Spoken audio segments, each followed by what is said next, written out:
guys, welcome to a new episode of Arsenal Addicts presented by DFB. We have Suresh, Ramji and Hassan. Guys, first win of the new year. What a match it was, right? 5-0 to Arsenal against a very feeble Crystal Palace. Champagne scoreline, albeit not a champagne performance, against a weak Palace team, I would say, who were without their star man, Olise. I think the first half was a bit dull, I would say, even though we scored 2 goals. But the second half, I think we all 4 of us hoping for a goal from open play, basically. Question for all of you. Ramji, what did you think of today's game? Really good, I would say, from scoreline standpoint. I Right. was kind of waiting for us to bang in the goals from open play. And the moment, we scored the first one and second, it was bound to happen at some stage.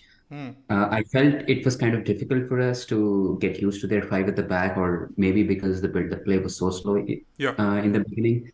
We struggle to create chances. As in, when somebody is playing with back five, you want to zip in passes, play really quick. There was a bit of intent from our wingers and from attacking players, like for the first few minutes, but then not really happy with the way we progress the ball from the central areas of the pitch, especially from the midfield. Yeah. Odegaard was dropping deep to dictate the play because Rice wasn't able to make those passes. Zinchenko was good, but then even he had struggles to switch the play really, really quick. Which means throughout the first half we kind of struggled to create any chances from open play. Yeah. After the break, probably Arteta had a good talk wherein we came with much more energy, and then we were kind of aggressive. I mean, if you look at the front line, they were trying to take on their defenders, which was really good. And they were switching And amongst then themselves as well in the play. yeah, switching among themselves, and then the substitutions really helped. Yeah. The fact that Jorginho came in, it's unfortunate that Rice got a knock, hearing that he got a hamstring injury. But then the good part is we don't play until 10 days, which means he'll have enough time to recover. So the moment there was change in the midfield with Jorginho coming in, but at the same time you can say that hey, the game was already settled by then. But then this is what Jorginho gives us with the number of progressive passes he plays. The way he switches the play and stuff. Of course, he has his issues defensively. I mean, if you look at one of the moments late in the second half, wherein he goes in for the tackle when opposition is on the counter, and then he loses it, and then somebody has to kind of cover Jorginho. This is a downside, but then I feel playing Jorginho and Rice would give us more balance. We would get goals. Goals will not be a problem if we kind of release the passes quickly and then let Martinelli or Saka give them one-on-ones. I mean, look, Martinelli was not closer to the touchline. He was closer to the goal. He got opportunity, and then he's our best finisher. I mean, if you like it or not. You think so? Yeah, I mean, in our squad, I think he's the best finisher. Above Jesus and Odegaard, would you say? Yeah. Okay. Jesus, I mean, he hardly takes shots these days. Somebody has planted the seed in his mind saying that, you're not a striker. And also, just imagine somebody defending for the last 20 minutes and then Martinelli coming on. It's a nightmare, isn't it? He's so With his aggressive. pace, quick bursts and everything, yeah. And also it helped Odegaard kind of, play high up the pitch because, Jorginho was kind of dictating the play from the back. And then he was kind of more influential. Yeah, I think before the introduction of Martinelli, we could see that Odegaard was dropping deep so that he can build out the play from the back.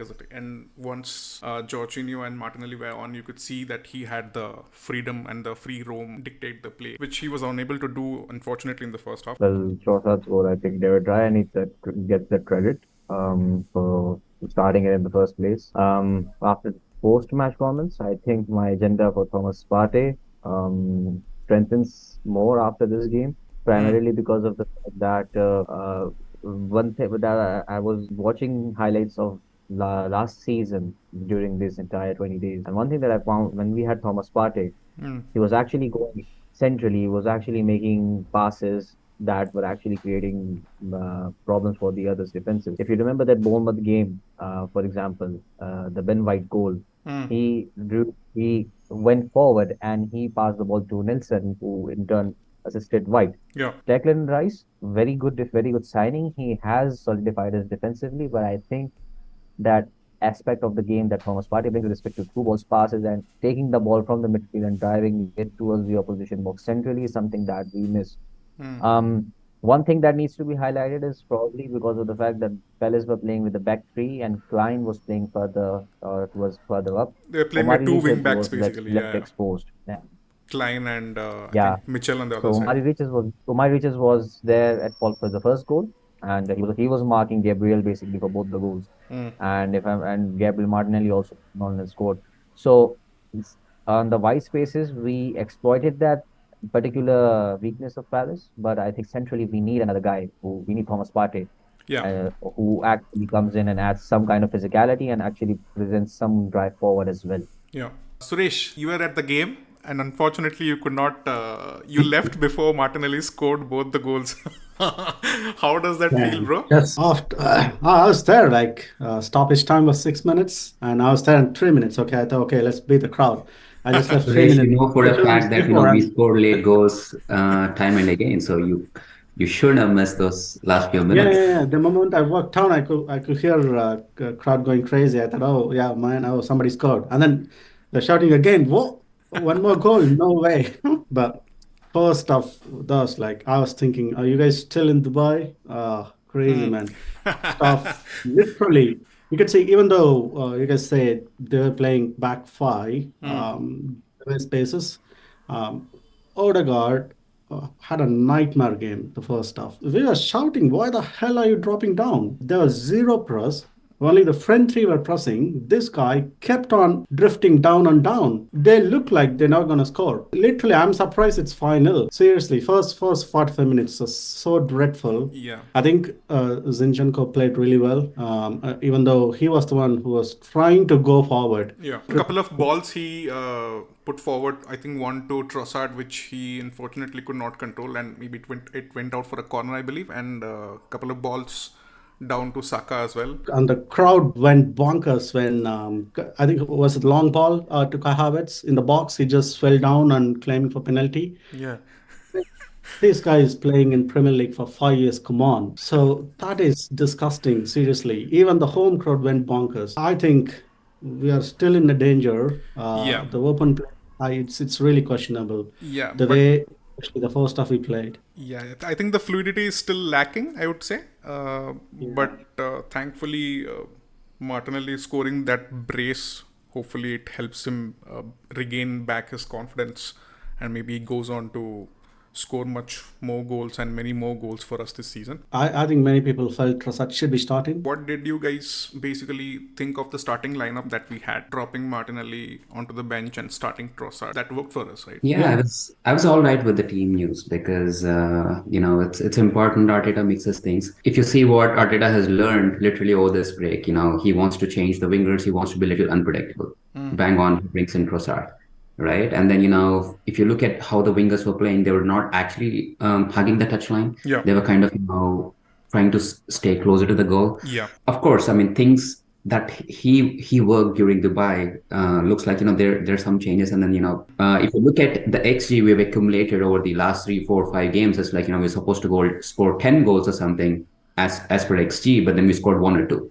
But this game, I think XG was 3.3 or something, and then we scored 5 goals. We needed this game, a game of this magnitude. The reason I say that is we were able to score. It was more about taking chances because this is what is playing on players' minds, so confidence is important. Now that this is back, I think it's a matter of time before we start to play well with those quick passes and stuff, be it with change in personnel or whatever. I think we should be all right. But one thing which I would like is, Odegaard should play forward. The reason he's playing deep is because of Kai Havertz, because, he wants Arteta is trying to make both of them play together. He's Yeah. trying different things. That's not I working, think basically. Yeah. yeah, A very nice fact popped onto my feed today. Trossard has been directly involved in 11 goals in 14 starts for Arsenal in all competitions at the Emirates, scoring 4 goals and providing 7 assists. And he scored one more today. If you remember his Brighton days, he was scoring left, right, center. Yeah. He was the main guy Yeah. there, and he was scoring left, right, center. And that is something that is typical of him. It's just that he hasn't got much chances at Arsenal because he's competing up with Martinelli in that position. We've started him in the Harvards or the Jarka role at times. He scored at times, it doesn't work, but he needs game time. He's not the quickest, but he is the trickiest, and he knows how to finish. He scored some big goals. He scored that hat trick at Anfield, if I remember. He scored against Manchester City in Brighton. He is a Yeah. clinical player. It's just that I think it was the right time that he you started. It seemed a long time since he scored a goal of that kind, but that is something that is very typical of him. Yeah, agree. Suresh, what did you think of the Palace fans and their banners at the end of the game? I think they were drowned even before the game. Even on the train, I was sitting with the Palace games, and people are saying, "You're going to lose 3-0. You're going to lose 3-0. No, it's going to be 3-0 off time." They were replying, "No, it's going to be 3-0 off time." Even at the end, they were quite furious. The banners were up. I don't know. Is he not? Has he sacked? Even in the last game, they lost to Everton in the FA Cup, no? They got beat by Everton, yeah. I think he was literally standing there and staring at the banner. Feel sorry for him, But their match against City, they actually did well. They drew with City. they were playing fire at the back for no reason, I would say. If you see the teams coming to Emirates, they want to sit back and they want to defend properly, right? He played fire at the back for no reason. Plan which Roy Hodgson was aiming at is reach until halftime at 0-0 and maybe see and how the second half plays out basically. But I felt so bad for Roy Hodgson because I felt he shouldn't have been put in this place. It's like I agree with Palace fans that it's a step backward. I mean, you hired Patrick Vieira, you wanted to play progressive football, and then you didn't wanted him to continue, which is okay. And then hire another progressive coach or somebody young, and then you go back to Roy Hodgson. So I think Zaha leaving and Olise's injury, that's like a double blow for them. Who was your man of the match for today's game for Arsenal? Absolutely, Gabriel. Which Gabby? No, the defender. Okay. Big Gabby. So Big Gabby for you, man of the match, Ramji? Gabby. Yeah, Big Gabby, because one, the goals that he scored, the way he was involved.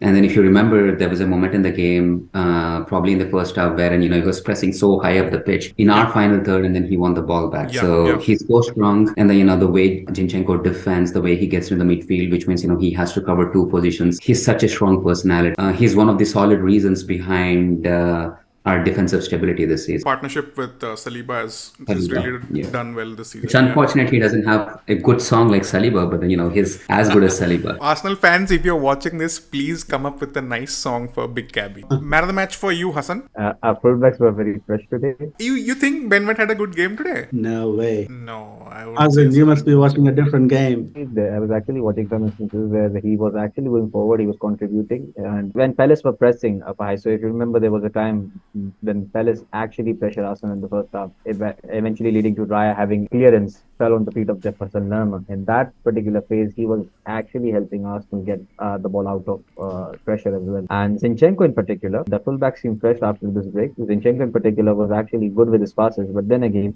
the way Gabriel Magalhaes attacked those two balls, for the first goal, credit to him, but for the second one, he's coming from out of the box and he's lent himself into a space where he actually gets the head onto the ball. Unfortunately for him, the goal has been awarded as an own goal, but the way he attacked, that is something that we needed, that aggression after having such a run. I think that lifted the team's spirit. So Big Gabby for me as well. How about the penalty issue? There are a few claims, right? I couldn't see from the ground. Was it an obvious foul? It looked like an obvious foul. On Saka, is it? Saka, and there's one more, right? Yeah, the other one is Gabriel Jesus, I think. A bit soft, I would say. It looked soft. Yeah. I wouldn't even say soft. It was embarrassing by Jesus. The Saka one was a bit soft, I would say, but the Jesus one was, he shouldn't have done that. It should have been a yellow card for Gabriel Jesus, basically. I need to add one stat to that. So basically, we have 16 goal involvement across some substitutions this season. I think that is the most one. That includes 10 goals and 6 goals. Oh, 16, 16 goal contributions from the bench. Okay. So that is something that is very encouraging from us. I noticed one change wherein, if you take a look at the set piece takers, there's a change in routine, I believe.